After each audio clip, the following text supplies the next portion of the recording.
And some 4,500 French troops are now deployed in 5 African countries under what's now called Operation Barkhane. Là, il y a un enfant qui pleure et il y a des femmes. Women caught in fear and cloistered in their homes, but French soldiers want to search these dwellings, which sometimes serve as weapons storage for terrorists. They use huts to hide various things. This could be phones, SIM cards they want to conceal, photos, propaganda material. That's the kind of stuff we're searching for, and of course weapons. The search continues a few meters further in an area seemingly abandoned. In joint patrol on the banks of the Niger River, French and Malian troops enter the village of Lelehoy for the first time. It's a village that could be a logistics hub for terrorist groups between Mali and Niger. Africa is facing interference from France. France has thousands of soldiers on the ground in Africa.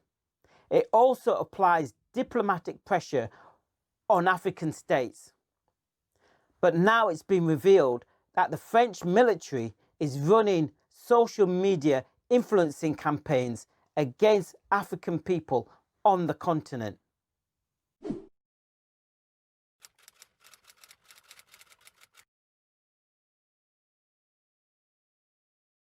Facebook has discovered pages, accounts, groups, networks, all type of manner of influencing operations to influence the minds of the people in Africa on behalf of the French military. They found them both on Facebook itself and on Instagram.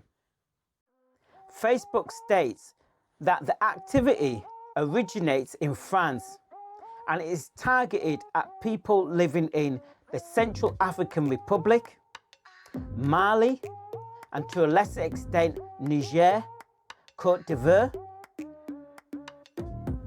Burkina Faso, Chad, and Algeria. Facebook also claims that these accounts, although located in France, appeared to look like they were coming from Africa, from the locations already stated. They also tried to co-opt local social media influencers to adopt France's propaganda, largely against Russia's presence in Africa, but also to promote the interests of France in Africa. We can state that France got caught because it's lazy. It has controlled 14 African states forever. And because it controls them, it has not become sophisticated in the means of messaging, in the means of getting out its propaganda to shape the minds of Africans living in those 14 states.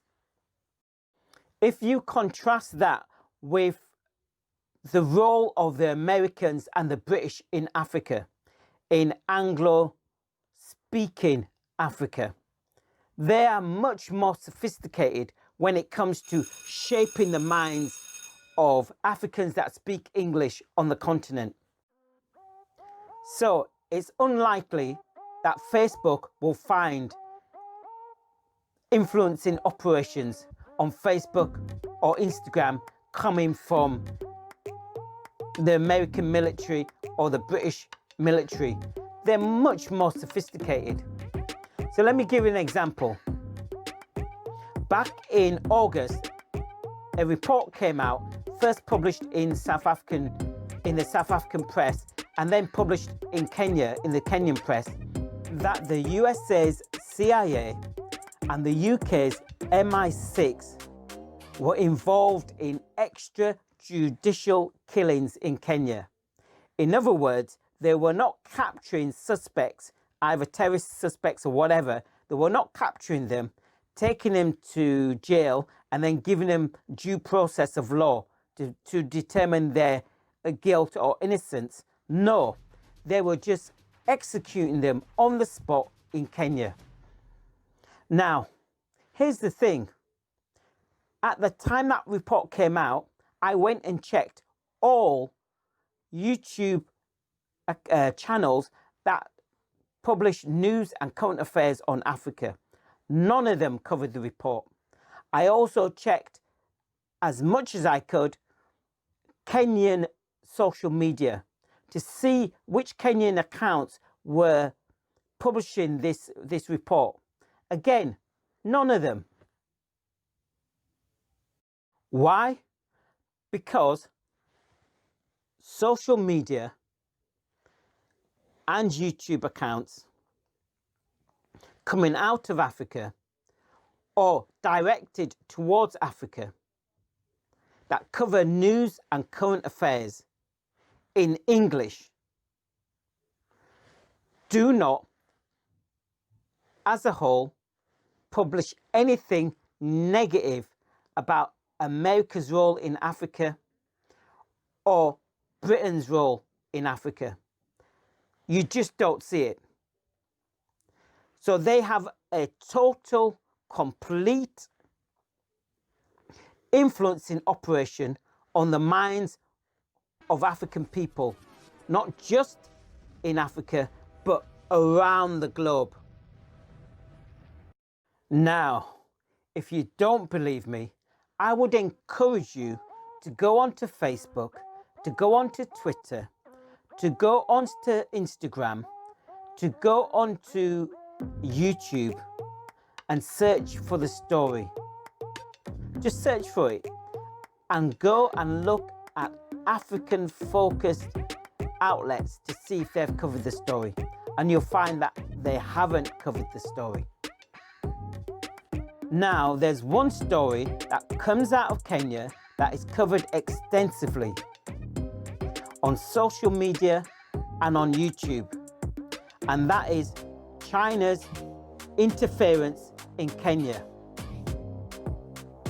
Now, one Twitter follower of mine sent a tweet saying that China is taking over Kenya.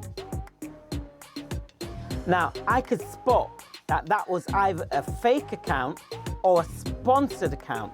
When I mean sponsored, is that they are given money to put out this propaganda. So I said to the brother from Kenya, he said he was from Kenya, I said, okay,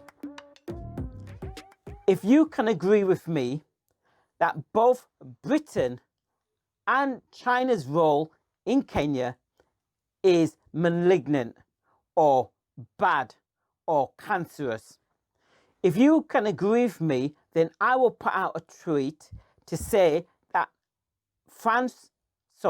that China and Britain should leave Kenya.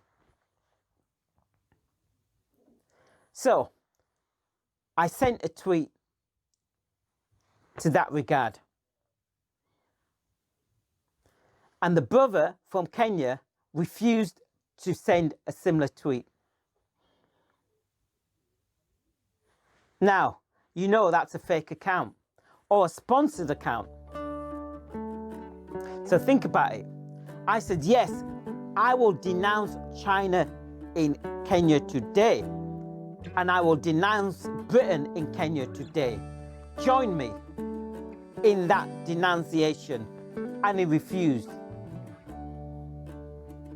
You see, all over social media, there is a campaign run to make sure Africans do not turn a critical eye to the role of America and the role of the UK in Africa. So I say, join me on Twitter. Join me and see how I reveal these accounts. I do it all the time. Look for Warrior for Power. So at Warrior for Power on Twitter, and you'll see me doing it in real time.